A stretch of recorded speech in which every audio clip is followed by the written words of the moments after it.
ça fait maintenant, depuis le 3, nous avons démarré les rencontres sur le fleuve, donc qui est le festival biennal, une croisière socioculturelle en faveur des populations défavorisées, notamment les populations scolaires.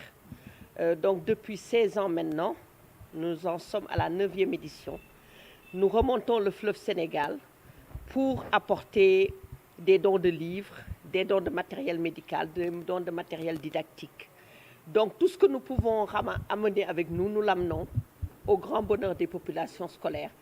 Nous nous donnons des récompenses aux meilleurs élèves et tout entre dans le cadre de rencontres aussi bien citoyennes que scolaires, sociales, littéraires et artistiques. Et en fait, cette année, nous avons le colloque sur le thème général écologie et transmission.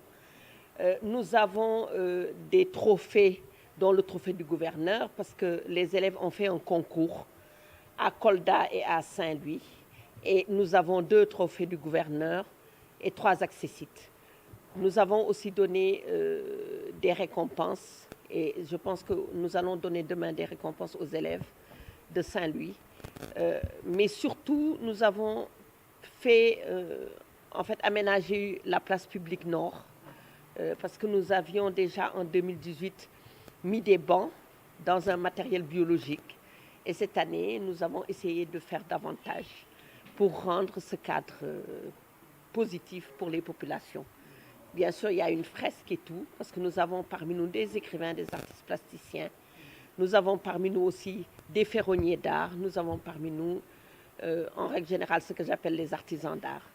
Nous avons également des professeurs qui discutent comme tout de suite là sur des sujets importants comme la transmission et la crise de la transmission. Parce que nous le savons, en Afrique, je parle surtout notamment du Sénégal, nous avons oublié beaucoup d'étapes de la chaîne de transmission. Cette chaîne de transmission qui est si indispensable à l'appropriation de notre propre identité, à la maîtrise de notre propre identité. Parce que si aujourd'hui, nous ne nous respectons pas, nous ne pouvons pas imposer le respect aux autres. Donc cette chaîne, cette transmission est fondamentale entre les générations plus âgées et les générations plus jeunes. Parce qu'une jeunesse est positive si elle a en elle tous les éléments indispensables à son épanouissement. Une jeunesse sans repère est une jeunesse qui ne peut pas prétendre au meilleur demain. Donc nous faisons tout en fait pour que cette chaîne, qui est en rupture, parce que ça serait peut-être innocent de penser que cette chaîne est intacte. Non, cette chaîne a subi une crise grave parce que liée au fait que nous sommes devenus complexés de nos cultures. Le Peul a peur de montrer qu'il est Peul, le Sérère identique, le Djola identique, alors que le Sénégal est fait de sa diversité culturelle.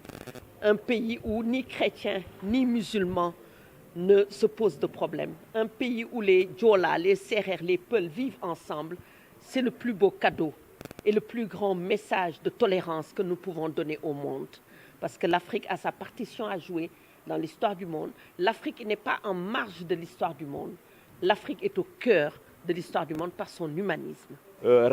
Madame Sokhna Benga, les rencontres sur le fleuve, dafa jël la commune de Kolda, la ville de Kolda, comme ville invitée d'honneur.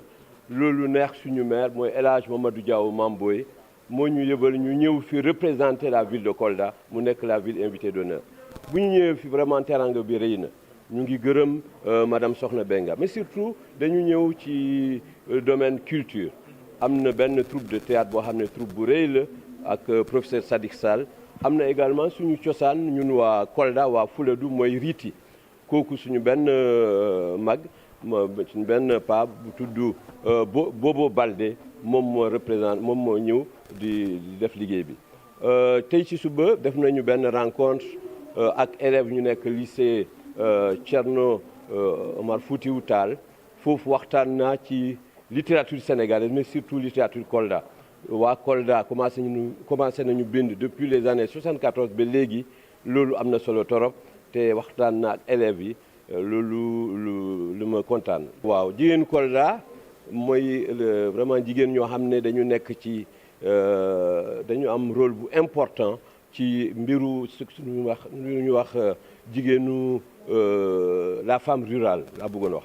léegi wax naa aussi sànq ci français mooy am nañu suñu benn jigéen mooy yaayu suñu roi mooy Moussa Molo Baldé kooku dafa amoon chance benn bés El Hadj Omar Foutiyou Tall dem Fuladu daje ak moom fekk mu ngi ëmb mu ne ko yow da ngay am boo wasinee benn doomu góor kooku war na tudd Moussa te bu boobaa adduna bi yëpp ñoo koy xam loolu tax Moussa Molo nekk un très grand roi c'est vrai que ñu bëri xamuñu ko mais yaayam moo def loolu donc dafa nekkoon ku baax ku suufee ku am teranga bu rëy loolu tax mu am loolu donc lu ñu bëgg mooy jigéen yi am comportement bu baax ñu mën a def lu ñuy tuddee en français la transmission mooy suñu cosaan suñu culture man ko jox xale yi te cosaanu Sénégal cosaanu Afrique mën a wéy ba faw incha allah. waaw dama leen di wax